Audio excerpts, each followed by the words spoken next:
నమస్కారం అండి. నేను డాక్టర్ మోవా శ్రీనివాస్ మాట్లాడుతున్నానండి. మోవా శ్రీనివాస్ యూట్యూబ్ ఛానల్‌కి మీకు స్వాగతం. మీరు మామూలుగా చాలా చోట్ల చూసి ఉండొచ్చు, విని ఉండొచ్చు, సినిమాల్లో కూడా చూస్తుంటారు. చాలా సందర్భాల్లో ఇట్లా గుండెకి, ఛాతీకి షాక్ ఇవ్వడం జరుగుతూ ఉంటుంది. సో, గుండెకి షాక్ ఎందుకు ఇస్తారు? ఎలా ఇస్తారు? దానికి గల ఉపయోగాలేమిటి? ఇట్లాంటి విషయాల గురించి ఇవాళ మనం మాట్లాడదాం.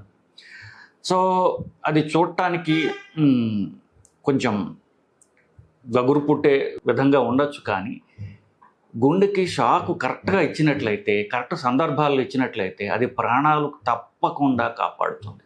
ఇప్పుడు చిన్న కథ చెప్తాను మీకు నేను. ఇది ఒక 8 ఏళ్ల క్రితం జరిగింది.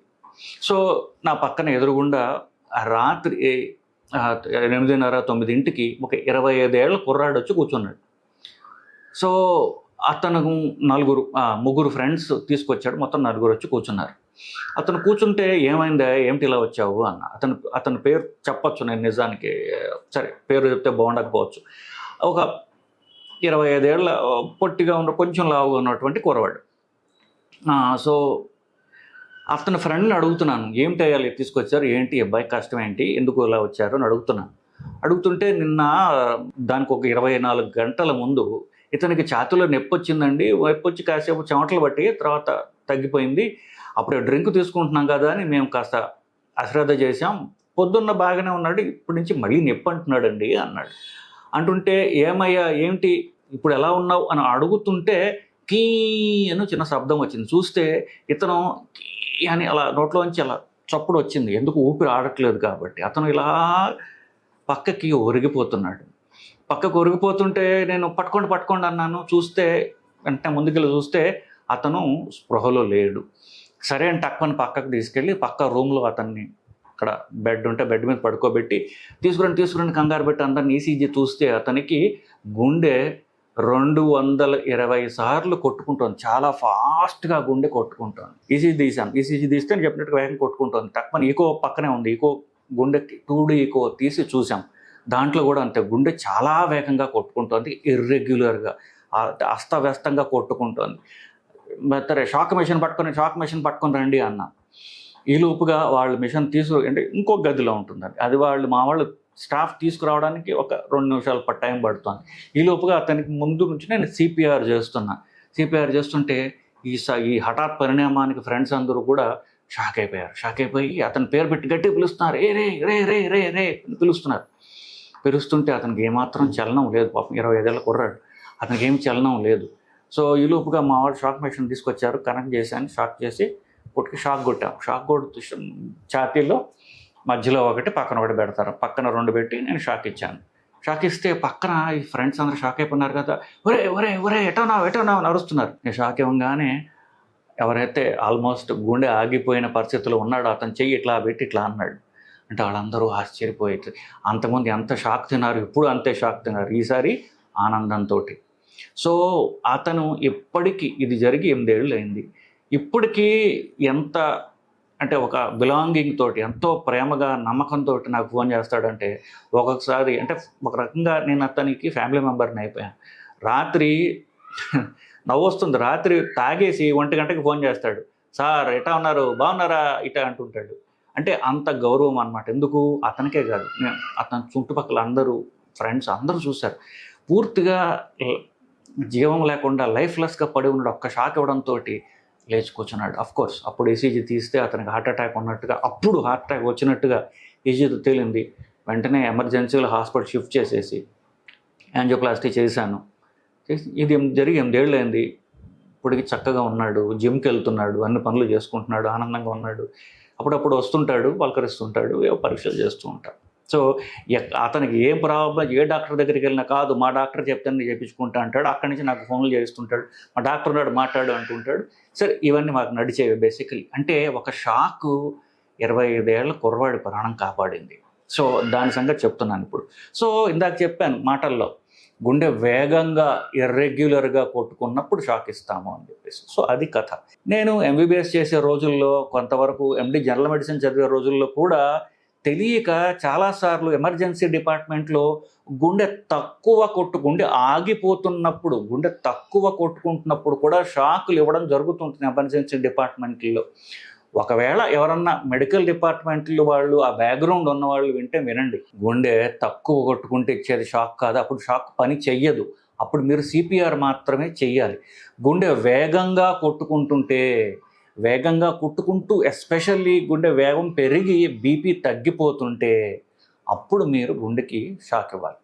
సో గుండెలో మీకు తెలిసినట్టుగా 4 గదులు ఉంటాయి, పైన 2 గదులు, కింద 2 గదులు. సో పైన 2 గదుల్లో ఎక్కువగా కొట్టుకుంటున్నా, దానివల్ల ఎక్కువ కొట్టుకుంటున్నా, అంతకంటే ముఖ్యంగా గుండె కింద ఛాంబర్స్లో కనుక ఫాస్ట్గా కొట్టుకునే తత్వం వచ్చి గుండె వేగంగా పరిగెడుతోంది అనుకోండి, మీకు నిమిషానికి 60 సార్లు పరిగెత్తడం అలవాటు. అదే గుండెని 220 సార్లు 200 సార్లు నిమిషానికి పరిగెత్తిస్తున్నారు అనుకోండి, అలసిపోయి పడిపోతుంది కదా, పడిపోతే అది బీపీ జనరేట్ చేయలేదు. సేమ్ అంతే, గుండె విపరీతంగా పరిగెడుతుంటే ఆ పరుగులు అది పని చేయలేదు, సో బీపీ ఉండదు. సో ఆ బీపీ ఉండకపోవటం వల్ల వీళ్ళు కళ్ళు తిరిగి పడిపోతారనమాట. దానికి మందులతో బతిమాలి చేసే టైం లేదు, దానికి లెంపకాయ కొట్టాలి, గట్టిగా ఒక్కటి లాగి పెట్టి కొడితే అది నుంచుంటుంది. ఇప్పుడు దాన్ని మనం కంట్రోల్లో పెట్టాలి, అదనమాట. ఆ లాగి లెంపకాయ కొట్టేటటువంటిదే షాక్. అది ఇష్టం వచ్చినట్టు అల్లరి చిల్లరగా పరిగెడుతుంటే ఒక్కటి ఇవ్వాలి, ఒక్క షాక్ ఇస్తే దెబ్బకి లైన్లోకి వస్తుంది, దాని పని అది చేస్తుంది, వెంటనే బీపీ వస్తుంది, మనిషికి తెలివి వస్తుంది, లేచి కూర్చుంటాడు. అప్పుడు మనం ఏంటి సంగతి ఏంటి అని మాట్లాడవచ్చు.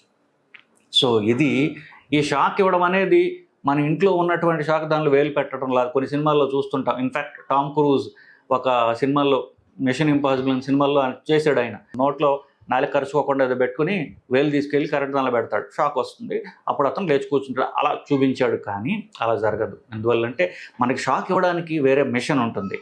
ఆ మిషన్ ఏం చేస్తుందంటే దానికి ఒక బ్యాటరీ ఉంటుంది. ఆ బ్యాటరీలో అది కరెంటు తీసుకున్న బ్యాటరీ స్టోర్ చేసి పెట్టుకుంటుంది.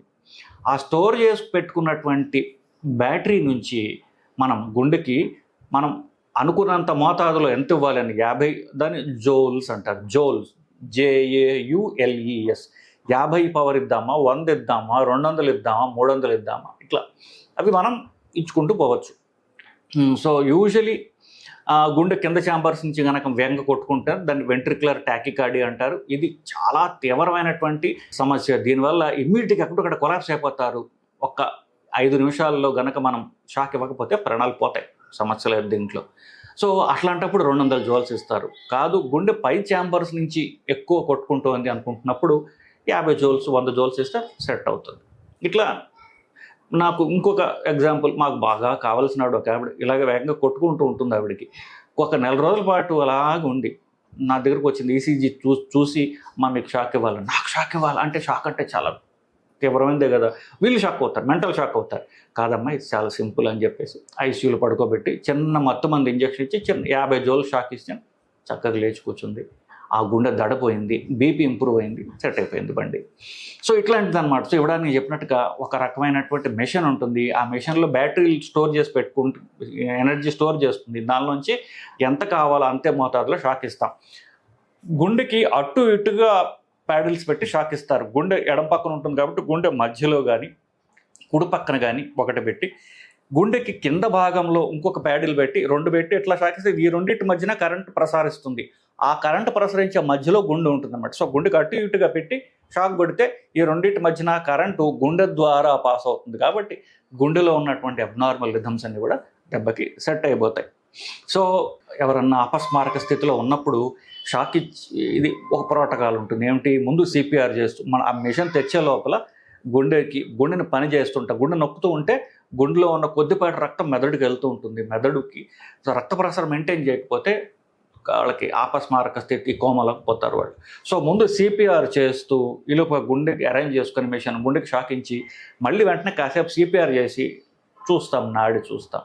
సో ఈ మెదడుకు పోయే రక్తనాళాలు మెడ ద్వారా వెళ్తాయి కాబట్టి ఈ గడ్డం కింద వేలు పెడితే మీకు నాడి తెలుస్తుంది. ఈ నాడి తెలుస్తోందంటే మెదడుకి రక్త ప్రసారం జరుగుతుంది. షాక్ ఇచ్చిన తర్వాత గుండె మొదలవుతుంది కదా, అప్పుడు మనం చూస్తే రక్త ప్రసారం మొదలైందా లేదా అని చూసుకుంటూ ఉంటాం. ఈసీజీ ఉంటే ఆఫ్కోర్స్ ఈసీజీలో కనిపిస్తూ ఉంటుంది. రక్త ప్రసారం మొదలైపోతే బయటపడ్డాం. సో బీపీ తక్కువ ఉంటుంది, ఎందుకు గుండె సడన్గా ఒక్కసారి రికవర్ అయింది కదా, కాస్త బీపీ పెంచడానికి మందులు వేస్తాయి. దీన్ని ఒక ప్రోటోకాల్ ఉంటుంది, ACLS ప్రోటోకాల్ అంటారు. షాక్ ఇవ్వడం, సిపిఆర్ చేయడం, అసెస్ చేయడం, బీపీ అవి అసెస్ చేసి దానికి మందులు ఇవ్వడం ఇవన్నీ జరుగుతూ ఉంటాయి. సో ఇది ఒక protocol. American college of cardiology వాళ్ళ ప్రోటోకాల్, లేకపోతే బ్రిటిష్ వాళ్ళది, ఇలా ఒక ప్రోటోకాల్ పోస్టర్ లాగా చేసి హాస్పిటల్ ఎమర్జెన్సీలో పెట్టుకుంటారు. ఈ కంగారులో మనం స్టెప్స్ సరిగా వెళ్తున్నామా లేదా చూడటానికి. బేసిక్ వీటిల్లో మనం షాక్ గురించి మాట్లాడాం, గుండెకి షాక్ ఇవ్వడం గురించి. చాలా చాలా సందర్భాల్లో ఈ గుండె డాక్టర్గా నాకు కొన్ని కేసెస్ గుర్తుంటాయి. అవేంటి, నాకు ఒక 5-6 కేసులు నాకు ఈజీగా నేను చెప్పగలను. కొన్ని కేసులు అయితే 10-12 ఏళ్ల క్రితం జరిగినవి కూడా. అన్నీ కూడా గుండెకి షాక్ ఇవ్వడం వల్ల డ్రామాటిక్గా ఆల్మోస్ట్ చనిపోయిన వ్యక్తి బతికి బయటకు వచ్చి ఇట్లా చెప్పుకోవడానికి ఇట్లాంటివన్నీ, ఈ కథలన్నింటిలో కూడా షాక్ ఉంటుంది. ఇంకోటి చెప్పొచ్చు, ఒక ఆయన పొద్దున్న 9:30కి హార్ట్అటాక్ వచ్చింది, చేతులు నొప్పి వస్తే హైదరాబాద్లో 20 కిలోమీటర్ల అవతల ఉండేవాడు ఆయన మావా శ్రీనివాసే కావాలి అని పొద్దున్న 9:30కి ట్రాఫిక్లో నా కోసం పాపం ఆటో ఎక్కి బయలుదేరాడు. ఈ ట్రాఫిక్లో వచ్చేసరికి 1:30 పట్టింది. తీరా వచ్చేసరికి మనిషి లేడు. ఆ గుండె వేగంగా కొట్టుకుంటోంది. అక్కడ ఎమర్జెన్సీ పడుకోబెట్టి 8 షాకులు ఇచ్చాం.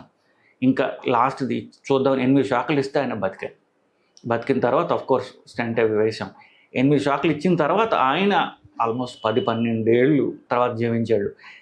ఆయన కూడా అంతే. మా ఇంట్లో ఫ్యామిలీ మెంబర్, నిన్న ఆయన ఫ్యామిలీ కలిపేసుకుని వాళ్ళ ఫ్యామిలీ మెంబర్లాగా ఈ మధ్యన ఆయన మళ్ళీ వేరే కిడ్నీ ప్రాబ్లం అయితే గతించడం జరిగింది. బట్ స్టిల్ చెప్తున్నా, ఇట్లాంటి గుర్తుపెట్టుకోవడానికి నేను వాళ్ళకి చేసిన అతి ఉపకారం ఏంటంటే షాక్ ఇవ్వడం. సో అవసరమైన చోట గుండె వేగంగా కొట్టుకుంటున్నప్పుడు కరెక్ట్ టైంలో షాక్ ఇచ్చినట్లయితే ప్రాణాలు కాపాడబడతాయి.